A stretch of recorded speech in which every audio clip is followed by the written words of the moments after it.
If cities make you anxious, it's because cities may not have been built for you. The key to making cities less stressful may have something to do with why New York City sounds like this, and Venice, Italy sounds like this.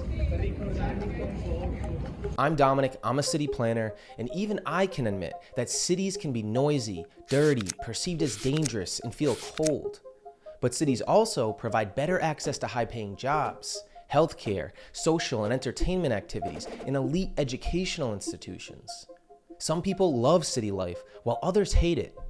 This dichotomy between those who love cities and those who hate them led me to look into the factors that make people anxious in cities. And at the end of this video, identify solutions cities and you can utilize to reduce factors that add stress to our lives in cities. If you get anxious even thinking about being downtown somewhere, you're not alone, because the design of most cities presents you with conflict at every step. Let's start with life as a pedestrian, because all of us start and end every trip as a pedestrian. So why is simply walking downtown sometimes uncomfortable? When approaching an intersection, there may be 4 driving lanes, confusion, and waiting. If you're walking down an avenue in Manhattan, you will encounter an intersection about every 240 feet. That means about every 96 steps, you are presented with a bike lane, multiple vehicle lanes, and a bus-only lane, with cars driving at speeds that can leave you severely injured or worse. Next time you walk down a sidewalk, count the number of obstacles in your way. When signage, parking meters, utility boxes are located and fighting for space in the right of way, it's always the space for pedestrians where these obstacles find a home. Curb cuts disrupt the flow of walking as well. So if going for a walk is so uncomfortable in cities, isn't it ironic that driving in cities can be even more stressful?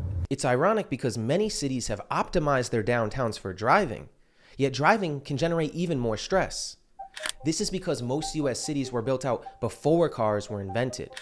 Once the car became the dominant means of transportation in the US, many cities were gutted for car infrastructure, like highways and parking lots. All available city space was simply filled with moving and parked vehicles. Cities got as much traffic as space would allow. Their solution was to build wider roads and more parking lots, but that generated more traffic and more congestion. So streets that were originally designed for people, horses, and carriages are now used by 2-ton vehicles carrying one individual. Driving stressors include traffic lights and intersections, roundabouts, crosswalks, and even a street system that may not be intuitive or make sense, like in Boston. We listen to our GPS and backseat driver tell us which turn to take, hoping we don't miss our destination or get sent down a one-way, or the worst case scenario, having to parallel park. Stepping outside the car, imagine the stressors of being a parent in a city. Just walking is a tense situation, holding onto your child at each intersection. Some sidewalks are unnavigable while using a stroller. You have to be on high alert in most US cities because of the speed of cars and the multiple lanes of traffic to cross. While most working age adults can perfectly time crossing a city street to avoid cars, it's not as easy for everyone else. Most US downtowns utilize road design principles that aren't optimal for children or the elderly. Some groups, like 8 to 80, have noticed this and advocate that designing a street for people ages 8 through the age of 80 in mind would actually be a better way to construct public streets and be safer for everyone.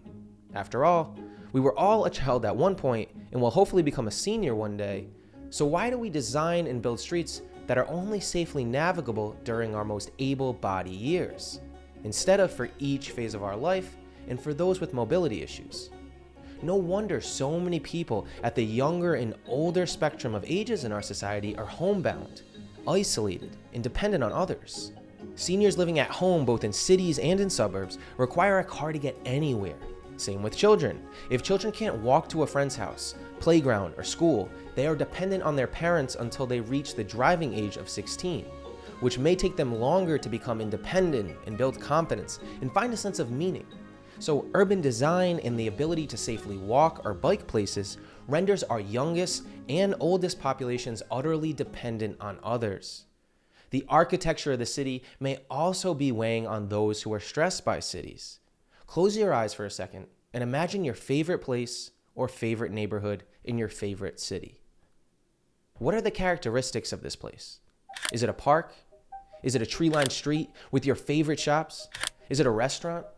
I doubt it's a place that looks like this. That's because the sections of cities that aren't built at a human scale tend to evoke the strongest feelings of isolation. Walking down streets that look like this feel cold, with each speck of life having been paved over.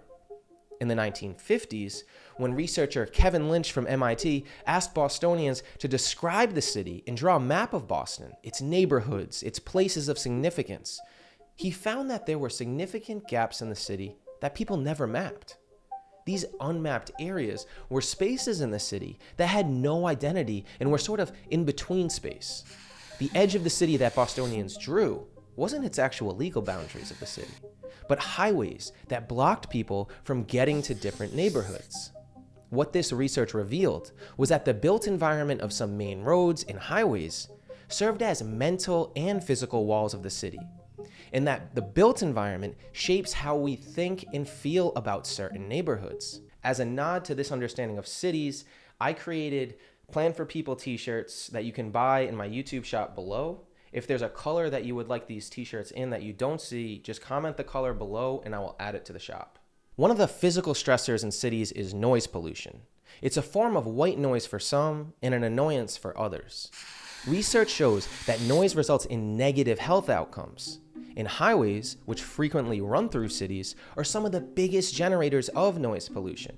It turns out, if you YouTube sounds of a city, all it is are sounds of cars beeping, cars accelerating, cars braking, and sirens.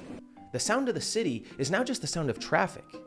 No wonder it increases people's blood pressure. Now search for the sounds of Venice, Italy, a city without cars. You hear people talking, music, and water splashing against the canal walls. So when does sound become a problem? Sounds above 85 decibels are considered harmful to a person's ears. An average home's noise is about 40 decibels. Normal conversation and background music are about 50 decibels.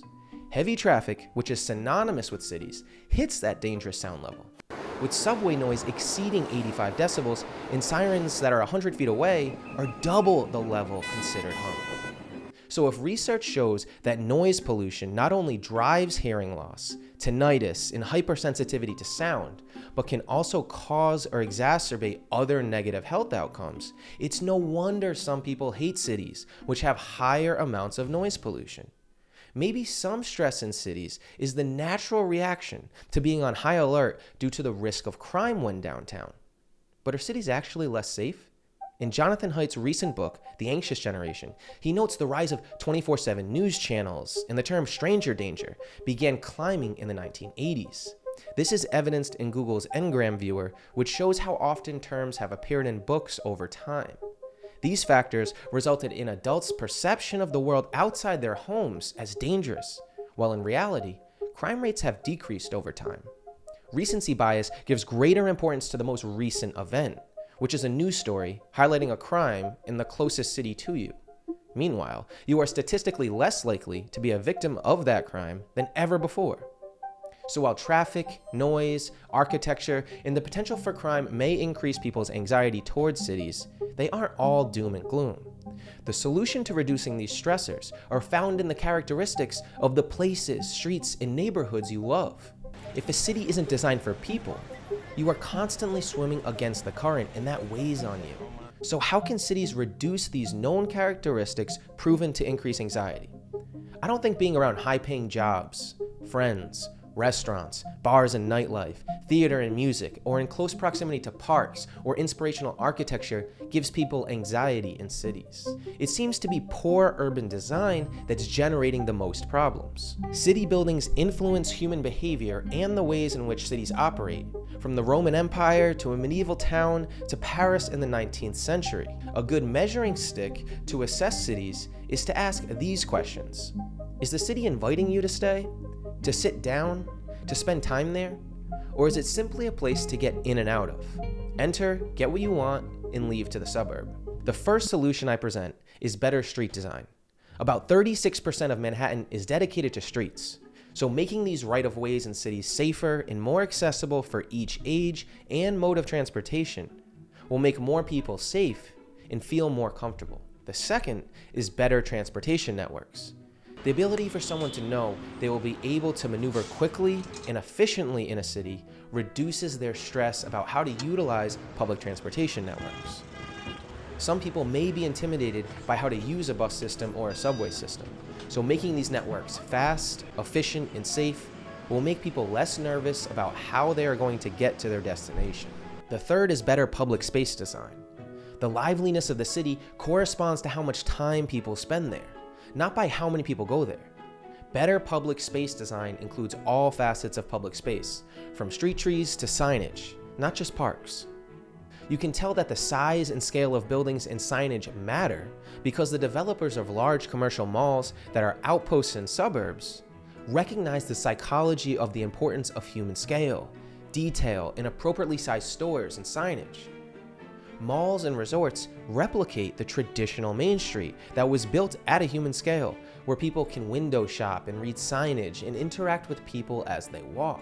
As places are built at the car scale instead of the human scale, signs need to be larger so they can be read by someone who's driving 40 miles per hour.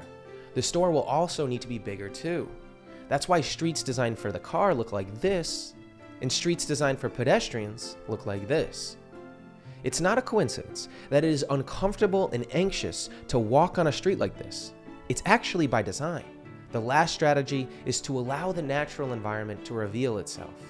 Blending the natural environment with the urban environment is proven to be effective at traffic calming and stormwater management, all in addition to making a place more beautiful. Working incrementally towards these goals will make cities more welcoming instead of anxiety-inducing. I've linked the books I've read that inspired me to make this video in the description, especially Cities for People by Jan Gehl and The Anxious Generation by Jonathan Haidt. If you're interested in cities, planning, or local government, subscribe for more videos.